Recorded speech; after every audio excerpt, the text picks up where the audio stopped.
Have you ever left an appointment or a conversation wishing you had spoken up, asked more questions, or pushed for what you needed? You're not alone. Today's session is about self-advocacy in healthcare, in relationships, and in daily life. Advocacy is about more than just asking for something. It's a way of affirming your worth, reducing stress, and strengthening trust with yourself. And while stress, trauma, or systemic barriers can make advocacy feel completely out of reach, I want you to leave today with tools and reminders that your voice matters.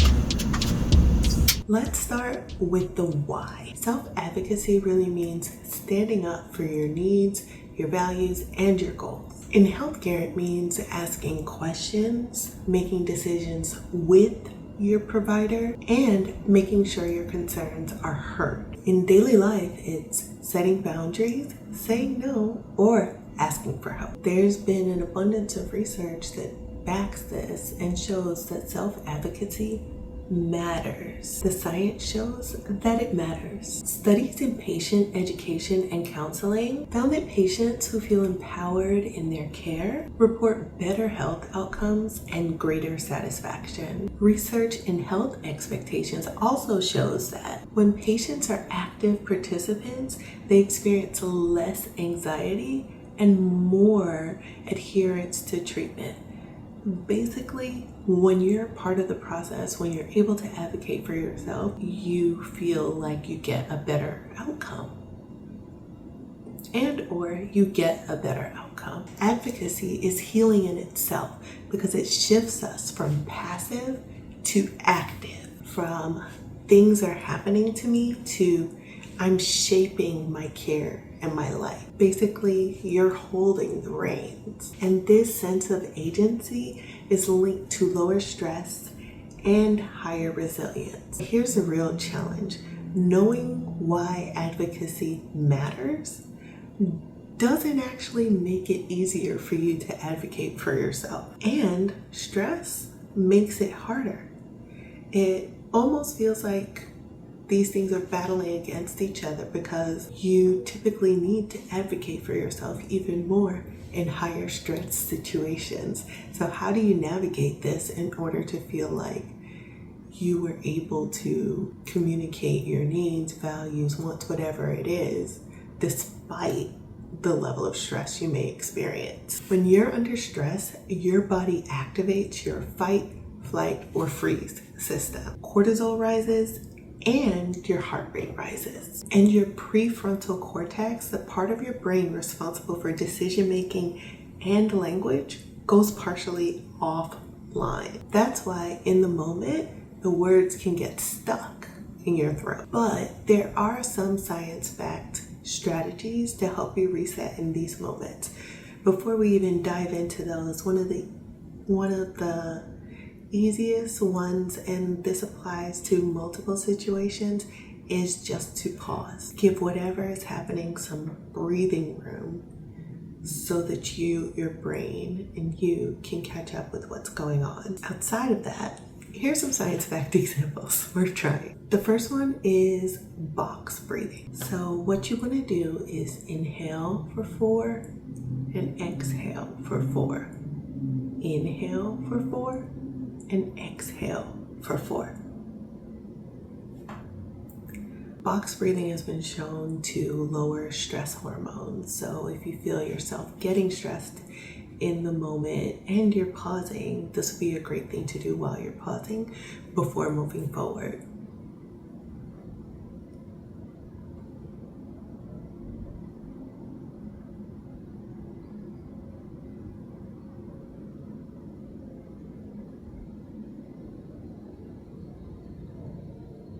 See, I just did that. It didn't take that long, but it gave everything a moment just to breathe before moving forward. Another one would be grounding techniques. Now, there are many grounding techniques, but here's one that you can try. One example would be naming 5 things that you can see, hear, or touch. So for instance, right now, I can see the camera, my lights, my notes, my hands, camera, lights, notes, hands, and a book. It's not that noisy right now, so I won't do here, but 5 things I can touch. I can touch the table, my cup, I can touch my hair, I can touch my hands, I can touch my necklace. So try a grounding exercise similar to this. And again, this gives you time and a bit of space to reconnect with what's around you and to pause so that you're better able to focus on what's happening and advocate for yourself. These types of exercises help to re-engage the nervous system so that you can better focus. And if all else fails, prepare. Think of things like scripts and practice. If you're going into something you know that's important, one of the best ways to feel empowered going in is by practicing and rehearsing, whether it's phrases or questions you might have. So you might also want to just have a bank of additional questions. A great one for the medical context in particular is, can you explain that to me in simpler terms? This is super helpful to make sure you truly understand what's being conveyed to you. Another one, particularly if certain treatments are being recommended or medications or procedures, you can say, I'd like to hear about alternatives, or is this something that's one and done or something I can expect to continue for all of eternity, the rest of my life? How does that vary based off of the different treatment options? And these are just some examples of questions. I think what's most important is that if you find it helpful, practicing and rehearsing and making notes of things that you're concerned about going into these types of situations, you can definitely advocate yourself, especially if you get to those moments where your system freezes up, where you can have a piece of paper, some notes on your phone that you can reflect back on to make sure everything that you need addressed is addressed in the moment. And remember, it's not that you don't know what to say. Of course, there are some moments where you might not understand everything in detail or know all the details. It's that stress can make it harder to access. These are some tools that can help to bring your voice back online. Let's pause for a reset. Make sure you're comfortable, close your eyes, and let's get started. Before we dive in, let's do a round of box breathing. So you're going to inhale for 4, exhale for 4, inhale for 4, exhale for 4. Think of a recent time you wanted to advocate for yourself but didn't.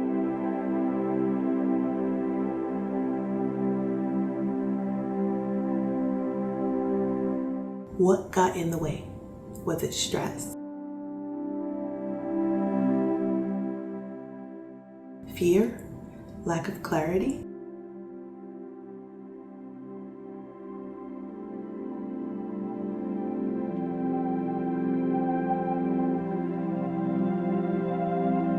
Take a slow breath and put your hand on your chest or your belly and remind yourself, my needs are valid. My voice deserves space. This reflection isn't about blame. It's about awareness. You're building the foundation for your next opportunity to speak up. Now take a deep breath in, slow breath out,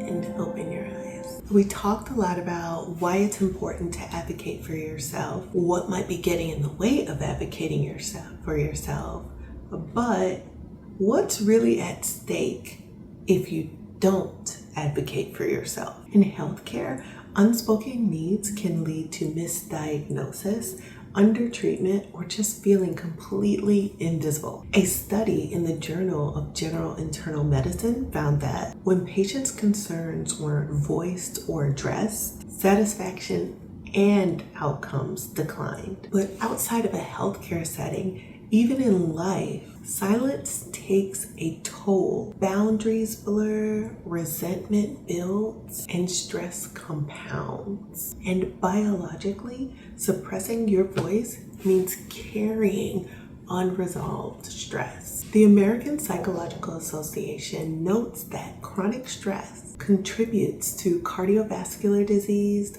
weakened immune function, and worsened outcomes in chronic illness. So remember, not advocating for yourself does not keep the peace.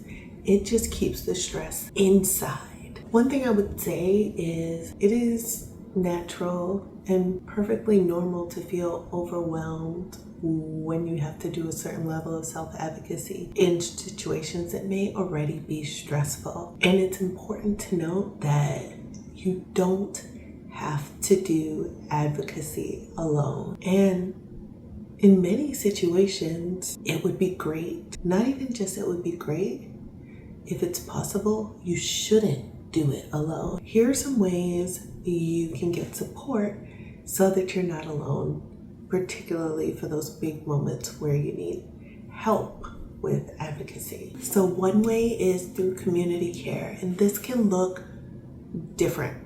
There are so many different ways to go about this. One could be having a friend or family member come with you to appointments. Another one would be, preparing for an appointment with a friend or family member before going so that you can have another pair of eyes on the different types of questions, walk through your concerns with them and see if there's anything else they want you to can help you ask questions about. I think it could be you also going with them to an appointment if they need it. I think it really just varies depending on the needs of the person, but really leaning into the community you have, the family you've chosen for that support in terms of ensuring you have enough advocacy, particularly in those most important situations. Another way, if there's limited availability or if you just feel like you don't have access to that, is through patient advocates. There are many hospitals and insurance providers who have people whose whole job and whose whole responsibility is to make sure you understand how to navigate the system. So particularly if you're in a larger hospital or institution, you can ask about getting help with a patient advocate. And then some other practical ways to feel empowered in your advocacy would be, as we mentioned before, writing your questions down before your visit, asking them for plain language, just making sure they're explaining things so that you understand it. Here are some examples of some questions you might ask. What would you do if this were your family member? Can you show me the evidence behind that choice? And some other statements that you can make just to remind them that it's important to you, that this is a partnership, is to say, I'm here to get a better understanding of X or work towards a solution for X. It is important for me to understand the clinical role that you'll play and the role that I'll play as we partner to improve my well-being, health, chronic illness, whatever it is, but emphasizing the importance of partnership and collaboration. That also signals to the provider that you're 100% in this. You want to feel better, but you know that you need a supportive provider who's listening and understanding in order to help you get further along on whatever journey you're on. But all that aside, here's the reality. Sometimes, even when you advocate, you won't get the response that you want. That doesn't always mean that your advocacy failed. There could be an abundance of reasons. One of the biggest ones is usually our systems are broken. There are a lot of parts of our systems that aren't supportive to our well-being. So what do we do? There are a couple of things that you can do. Some of these are focused more on getting yourself out of that moment, and others are focused on true actions you can take to finally get to a place where you feel like you're getting the support you need. So first and foremost, it's very easy to feel down after these types of situations. But one of the best things you can do in this situation is say, you know what? I went in there prepared. I had the questions. I did what I needed to do. I did the act. I didn't get the outcome, but I did the act. And that's a step in the right direction for me. So letting yourself know that it's not you. You're doing what you need to do. You just might have to do it a few more times. Next, and I always tell people this, even if things go perfectly, look for other options. Get a second opinion, a third, a fourth, or fifth. Yes, it can be more work. Yes, it's annoying. Yes, it's annoying. Yes, it's annoying. However, because we understand the system that we are operating in and know that it's going to be some time before that system completely changes, we have to make sure we're finding the support that we need. That extra time in the long run will certainly prove itself. So that second opinion might lead to you changing providers. It might also lead to you escalating a situation, particularly if you found that you didn't get the support that you need from the provider who you saw. And both of those are totally valid. And then one of the last things that is definitely relevant and ties to everything we've talked about is just reframing what you consider success when you're thinking about advocacy. So instead of I got the outcome I wanted, I'd encourage you to really focus on building the action and the habit of using your voice, like coming out of those appointments and saying, you know what, I feel like I asked everything I needed to so I can make a more informed decision, regardless of whether it's I'm going this direction or, you know what, I need another opinion. You had the power to make that decision because you were able to advocate for yourself. Just remember that every time you speak up, even if it's imperfect, you're reinforcing the trust that you have for yourself. You're building your confidence, and basically you're becoming a stronger self-advocate. And now that we've talked through self-advocacy, why it's important, navigating stress, and the highs and lows of advocating for yourself, let's do a deeper dive with a journaling session. During this session, I will give you some question prompts. After the prompts, you'll have some time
What stress responses or barriers tend to get in the way?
What helps me calm down enough to find my voice?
phrase that I can practice this week.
What's at stake for me if I stay silent?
What can I remind myself of if my advocacy doesn't work the first time?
Reflecting where you are with your own advocacy and identifying some tools that can help you along your advocacy journey. Just remember, your voice is a tool for healing. Stress, trauma, systemic barriers all might make it harder to use that voice sometimes. But every time you do, you prove to yourself that you matter. I also encourage you to remember that advocacy isn't always about conflict. It's really more about collaboration, gaining a better understanding of your needs and what needs the other party can provide or support. It definitely doesn't mean always getting the perfect answer, but it always means you refuse silence. If you're looking for more tools to support your journey, visit our site, eatgwell.com.